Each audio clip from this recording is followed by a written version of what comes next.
myself Sunita. Welcome to Rainbow Education Academy. I hope कि आप सब अच्छा ही कर रहे होंगे। आपके एग्जाम्स जो है बहुत ही पास आने वाले हैं। एटलीस्ट 1.5 महीना रह गया है आपके एग्जाम्स का बच्चों।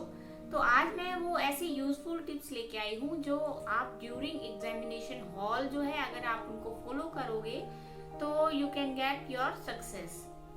Your desired dream can be true by following these tips. तो जो टिप्स है जो मैं आपको बताऊंगी कि आप जब ड्यूरिंग एग्जाम टाइम कौन से टिप्स यूज करेंगे, उन टिप्स के बारे में अगर आपको जानना है तो प्लीज इस वीडियो में बने रहे आखिर तक, सो दैट कि वो टिप्स को अगर आप सुनोगे ध्यान से और उनको आप अप्लाई करोगे ड्यूरिंग एग्जाम तो you will be successful in your 10th board exam. Okay, चाहे कोई भी एग्जाम हो आप इन टिप्स का यूज कर सकते हैं। तो according to my first tip जो है वो हमारा ये है कि जो आपको फर्स्ट 15 मिनट से मिलते हैं, फर्स्ट स्टेप में 15 मिनट जो मिलते हैं उसका आप वाइजली यूज करो। क्या है कि आपको घबराना नहीं है। उन 15 मिनट में आपको जब एग्जामिनर आपको पेपर देगा तो उसको आराम से कंसंट्रेट होकर उसको आपको रीड करना है। ठीक है, इससे क्या होगा कि आपको पता चल जाएगा कि कौन से क्वेश्चन आप अच्छे से कर पाओगे, किस में आपको थोड़ा सा माइंड लगाना पड़ेगा, किस में टाइम लगेगा, किस में नहीं लगेगा। ठीक है, सेकंड स्टेप है सेट द प्रायोरिटी। आपको प्रायोरिटी सेट करनी पड़ेगी। जब आपने देख लिया 15 मिनट रीडिंग कर ली पेपर की तो आपको पता चल गया कि कौन से क्वेश्चन जो है वो आप पहले कर सकते हो और कौन से आप बाद में कर सकते हो। जो आपको जिस पे आपकी पूरी फुल कमांड है उन क्वेश्चन पे आप टिक कर लीजिए। और जरूरी नहीं है कि आपको नंबर वाइज ही पेपर जो है सॉल्व करना होता है। इसमें एग्जाम में बोला जाता है जो आपको क्वेश्चन अच्छे से आते हैं उनको आप पहले कीजिए और जो इनमें आपको लगता है कि डाउट है तो उनको आप बाद में कर सकते हैं। तो इसीलिए सेकंड पॉइंट है कि आपको प्रायोरिटी सेट करनी पड़ेगी कि कौन से क्वेश्चन आपको पहले करने हैं और कौन से आपको बाद में करने हैं। नंबर 3 है write a brief to the point answer.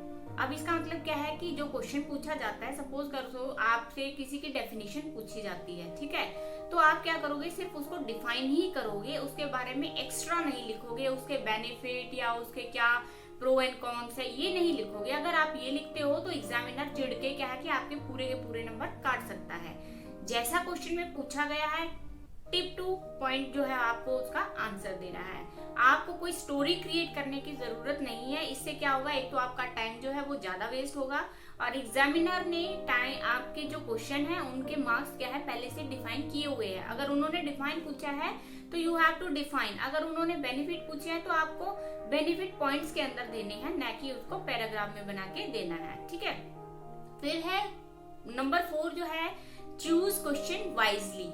आपको क्वेश्चन वाइजली चूज करने का मतलब क्या है कि जो आपको आते हैं उन क्वेश्चंस को आप फटाफट कर लीजिए और जो आपको नहीं आते हैं उनके लिए क्या है कि आप टाइम बचा के रखिए, सो दैट कि क्योंकि आपने पूरे साल तैयारी की है बच्चों तो आपको उनके आंसर जरूर आते होंगे, बट क्या है कि एट द एग्जाम टाइम क्या है कि वो स्किप हो जाते हैं तो उनमें थोड़ा सा आपको टाइम लगता है। तो इसीलिए उनको आप छोड़ दीजिए थोड़ा सोचने के लिए, सो दैट कि जो आपको आता है वो आप पहले कर लीजिए।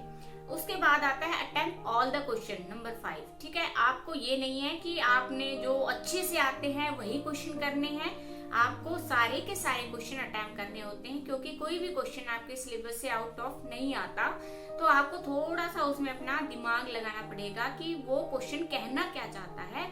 और ऐसा नहीं है कि आप एक भी क्वेश्चन, ऐसा नहीं करना कि आप एक या 2-3 क्वेश्चन छोड़ के आ जाओ, नहीं, जैसा भी आपका दिमाग बोलता है उसका आंसर आपको जो देता है वो आपको लिखना ही लिखना है। क्योंकि आपने इतने पूरा साल स्टडी की है तो नेचुरली उसका आंसर आपको पता होगा। जैसा भी आपको पता है वैसा आप जरूर लिखें, कोई भी क्वेश्चन छोड़े ना।